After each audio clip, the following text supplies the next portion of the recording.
Omaha, Neb, on a hairdryer of a Sunday afternoon in the town that every June becomes de facto Baton Rouge. North, the LSU Tigers didn't merely win a men's college World Series national championship, nor was it merely their 8th overall. The title they really won was that of greatest ever college baseball program. I don't think there's anyone here that's going to argue with you on that, said designated hitter Ethan Frey from Rose Peny, Louisiana, pointing to the 24,734 decidedly Cajun fans as they sang along to Garth Brooks' Callan Baton Rouge. What I know is that when we go to work every day, we do it trying to make the Tigers that came before us proud. Hopefully we have. They built it. We build on that. The building where they do that work, Alex Box Stadium, is draped in trophies and artifacts that are all evidence for their best ever argument. All over the building where they did their work on Sunday, Charles Schwab Field. It is easier to find LSU photos and logos commemorating so many Tigers moments in Omaha than it is to find a hot dog. Asterisk, this city feels like home to us, said former LSU coach Skip Bertman, sitting in a wheelchair on the field. Confetti scattered over his shoulders as he shook hands with the players as they came off the stage, where they had just received their trophies. He is the man who pulled LSU baseball out of the swamp of irrelevance in the 1980s. When we come here, we bring a lot of folks from home, but there are also so many people who live here that wear our colors because they grew up watching us play during so many summers. That's special. LSU does not own the record for most national championship rings. That belongs to USC. But none of the Trojans' dozen championships have come during this century. Their last win was in 1998, and that was their first in 20 years. No one will ever replicate what head coach Rod Dedeaux's teams did, winning 7 of their titles during an 11-year span from 1968 to 1978. But Bertman's teams won 5 in 10 years, between 1991 and 2000. Now current head coach Jay Johnson, who has said the best part of the job is his friendship with Bertman, has won 2 in 3 seasons. LSU hasn't won the most MCWS games. That mark is owned by Texas, with 88 to LSU's 47, which ranks 5th all time. But the Horns hooked the last of their 6 national titles a full 2 decades ago, and their last finals appearance was in 2009. Today's Texas program is very good. LSU's is great. Asterisk, the Tigers own none of the Omaha longevity records, such as that all-time win total or number of appearances made 20, ranked 5th. As the innings wound down on Sunday, the purple and gold crowd that crammed into the shade of the Charles Schwab Field concourse stood beneath a series of massive wall plaques commemorating the teams that have participated in and won every MCWS played in Omaha beginning in 1950 that line the entire cavernous hallway. The listings, 5 years at a time, begin down the first base line and continue all the way around to third. Not until past the halfway point do you see the first LSU logo. And that's what makes the Tigers' unparalleled run of college baseball success so, well, unparalleled.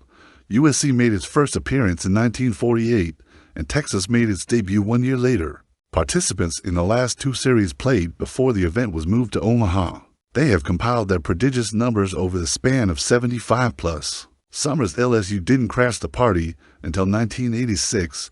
It won its first title 5 years later. So, all that the Tigers have accomplished has taken place over a lengthy, yet comparatively compressed period of time, and that makes their resume all the more impressive.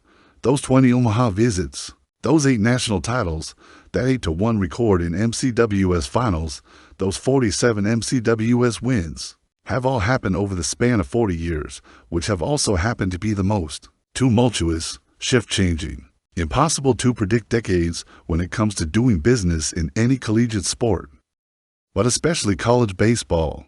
And we haven't yet mentioned the conference regular season and tournament titles, 12 of each, one in the baseball battle royale that is the SEC. A. Frankenstein created in a laboratory that LSU helped construct. Oh, and did we tell you that the Tigers have been led to Omaha by 4 different coaches, 3 of whom won national titles?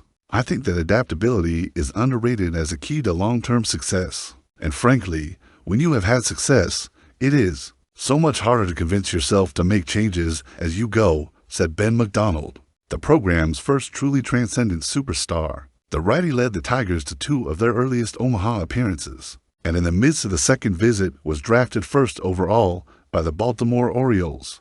The next superstar was 2023 MCWS hero hurler Paul Skeens. You're thinking, why would we change what we are doing?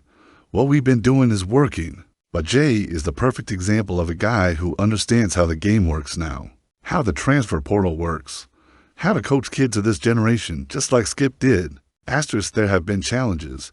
When Berman retired and became full-time athletic director in 2001, he chose longtime assistant Smoke Laval as his successor. Laval got the team back to Omaha twice, but never won a title, and failed to make the NCAA tourney field in his last season. Berman still says that dismissing his friend was the most difficult time of his career.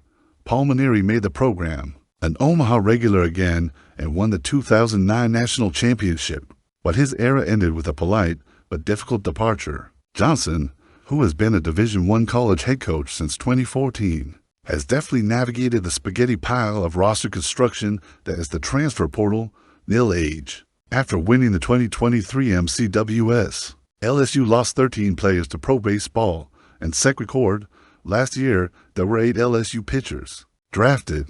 The team started this season with a largely new roster, and it took a while to gel. Going 19-11 in conference play, it's largely forgotten now. But the Tigers spent the first round of this NCAA tournament in a wrestling match with regional first seed Little Rock.